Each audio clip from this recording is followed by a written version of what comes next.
Hi friends, എല്ലാവർക്കും ഉപകാരപ്പെടുന്ന ഒരു ടിപ്പുമായിട്ടാണ് ഇന്ന് ഞാൻ വന്നിരിക്കുന്നത്. അപ്പം മഴയൊക്കെ തുടങ്ങിയതുകൊണ്ട് തന്നെ നമ്മുടെയൊക്കെ വീടുകളിൽ ഈച്ചയുടെ ശല്യം ഉണ്ടാവും അല്ലേ. അപ്പം ഒരുപാട് ഈച്ചകൾ ഈ മഴ സമയത്ത് നമുക്ക് ഭയങ്കരമായിട്ട് ശല്യം ഉണ്ടാക്കാറുണ്ട്.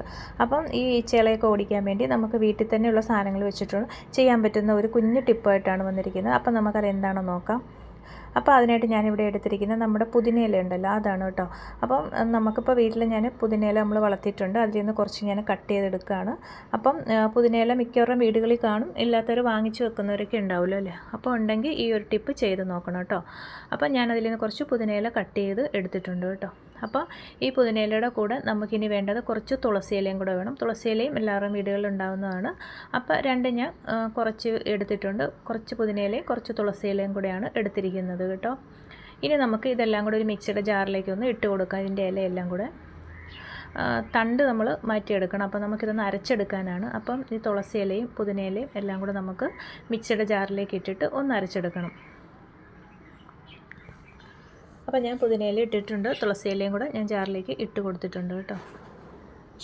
ഇനി നമുക്ക് ഇതിലേക്ക് ഒരു അല്പം വെള്ളം ചേർക്കാം. ഒന്ന് അരച്ചെടുക്കാനായിട്ട് ഒരുപാട് വെള്ളമല്ല, കുറച്ച് വെള്ളം ചേർത്തിട്ട് നമുക്കിത് നന്നായിട്ടൊന്ന് അരച്ചെടുക്കാം കേട്ടോ. അപ്പം ഞാനിത് നന്നായിട്ടൊന്ന് അരച്ചെടുത്തിട്ടുണ്ട്. ഒരുപാട് പേസ്റ്റ് രൂപത്തിലൊന്നും ആവണ്ട, ജസ്റ്റ് ഇങ്ങനെ ഒന്ന് അരഞ്ഞ് കിട്ടിയാൽ മതി. എന്നിട്ട് നമുക്കിതൊരു പാത്രത്തിലേക്ക് മാറ്റാം. ഇനി ഞാനിതൊരു പാത്രത്തിലേക്ക് ഒഴിച്ചു കൊടുക്കുന്നുണ്ട്. പിന്നെ നമ്മൾ കുറച്ച് വെള്ളം കൂടെ ഒഴിച്ചിട്ട് മിക്സിയുടെ ജാറിലുള്ളതും കൂടെ നമ്മളൊന്ന് മിക്സ് ആക്കിയിട്ട് ഇതെല്ലാം കൂടെ കഴുകി അതിലേക്കൊന്ന് ഒഴിച്ചു കൊടുക്കുന്നുണ്ട്. ഇതിലേക്ക് ഞാൻ ഒരു ഗ്ലാസ് വെള്ളം കൂടി ഇനി എക്സ്ട്രാ ചേർത്ത് കൊടുക്കുന്നുണ്ട്.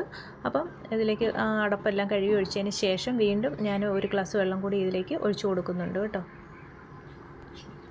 അപ്പം നമുക്ക് എത്ര സ്പ്രേ ആവശ്യമുണ്ടോ അതനുസരിച്ച് നമുക്ക് യൂസ് ചെയ്യാനായിട്ട് വെള്ളം എടുത്ത് ഉപയോഗിക്കാം കേട്ടോ. എന്നിട്ട് നമുക്ക് നന്നായിട്ടൊന്ന് മിക്സ് ആക്കി കൊടുക്കാം. ഇനി ഞാൻ ഇതിലേക്ക് ചേർക്കാൻ പോകുന്നത് നമ്മുടെ ബേക്കിംഗ് സോഡയാണ്. കുറച്ച് ബേക്കിംഗ് സോഡ, ഒരു സ്പൂണോളം ബേക്കിംഗ് സോഡ കൂടി ഇതിലേക്ക് ചേർത്ത് കൊടുക്കുന്നുണ്ട്. എന്നിട്ട് നമുക്കിത് നന്നായിട്ടൊന്ന് മിക്സ് ആക്കി എടുക്കാം. അപ്പോൾ ഇത് സൈഡ് എഫക്റ്റ് ഒന്നും ഇല്ലാതെ നമുക്ക് നാച്ചുറലായിട്ട് നമുക്ക് വീട്ടിൽ തന്നെ ഉണ്ടാക്കിയെടുക്കാൻ പറ്റുന്ന ഒരു സൊല്യൂഷനാണ്, സ്പ്രേ ആണിത്. അപ്പോൾ നമുക്ക് കുഞ്ഞു കുട്ടികളൊക്കെ ഉള്ളപ്പോൾ നമ്മൾ ഈച്ചയ്ക്കുള്ള മരുന്നൊന്നും അടിക്കണ്ട, കാരണം അതൊക്കെ വിഷമല്ലേ. അപ്പോൾ ഇങ്ങനെയൊക്കെ ചെയ്ത് ഒന്ന് ട്രൈ ചെയ്ത് നോക്കുന്നത് നല്ലതാണ് കേട്ടോ. അപ്പോൾ നമുക്കിതുകൊണ്ട് യാതൊരു ദോഷവും ഉണ്ടാകത്തില്ല. നമ്മുടെ തുളസിയിലയും പുതിനയിലയൊക്കെയാണിത്. അപ്പം ഞാനത് നന്നായിട്ടൊന്ന് അരിച്ചെടുത്തിട്ടുണ്ട്. കാരണം നമ്മൾ സ്പ്രേ ബോട്ടിൽ ഒഴിക്കുമ്പോഴത്തേന് ചിലപ്പോൾ അതിൻ്റെ ഹോളൊക്കെ ഈ ഇലയുടെ തരി വന്നിട്ട് അടഞ്ഞു പോകാൻ ചാൻസ് ഉണ്ട്. അപ്പോൾ അതുകൊണ്ട് നമ്മൾ അരിച്ചെടുത്തിട്ട് ഉപയോഗിക്കുന്നതാണ് നല്ലത്. അപ്പം ഞാനത് സ്പ്രേ ബോട്ടിലോട്ട് ഒഴിച്ചു കൊടുത്തിട്ടുണ്ട്. ഇനി നമുക്ക് ഈച്ച ശല്യം എവിടെയാണോ ഉള്ളത്, ഈച്ചയെ കാണുന്ന സമയത്ത് നമുക്ക് ആ ശല്യമുള്ള ഭാഗത്തൊക്കെ ഇതുപോലെയൊന്ന് നമുക്ക് സ്പ്രേ ചെയ്ത് കൊടുക്കാം. ഇതിപ്പോൾ ഞാൻ കൗണ്ടർ ടോപ്പിലൊന്ന് സ്പ്രേ ചെയ്ത് കാണിക്കാം. അവിടെ ഈച്ച നമുക്ക് കിച്ചണിലൊക്കെ ആകുമ്പോൾ ഈ മഴ സമയത്ത് കൂടുതൽ ഈച്ച വരാൻ ചാൻസ് ഉണ്ടല്ലേ. അപ്പോൾ അവിടെയൊക്കെ ഇതുപോലെ ഒന്ന് സ്പ്രേ ചെയ്ത് കൊടുത്തിട്ട് ഒന്ന് തുടച്ചു കൊടുത്താൽ മതി. ഈച്ച ശല്യം നമുക്ക് ഒരുപാട് ഒഴിവാക്കാൻ പറ്റും കേട്ടോ. ഇതിൻ്റെ മണം അടിച്ചിട്ട് പിന്നെ ഈച്ച വരത്തേയില്ല. അതുപോലെ തന്നെ നമുക്ക് ഈച്ച ശല്യമുള്ള എവിടെയാണോ നമ്മൾ ഡൈനിങ് ടേബിളിലൊക്കെ ഇതുപോലെ ഒന്ന് സ്പ്രേ ചെയ്ത് കൊടുത്തിട്ട് നന്നായിട്ടൊന്ന് തുടച്ചു വിട്ടാൽ മതി. ഈച്ചയുടെ ശല്യം നമുക്ക് ഒരുപാട് ഒഴിവാക്കാൻ പറ്റും കേട്ടോ.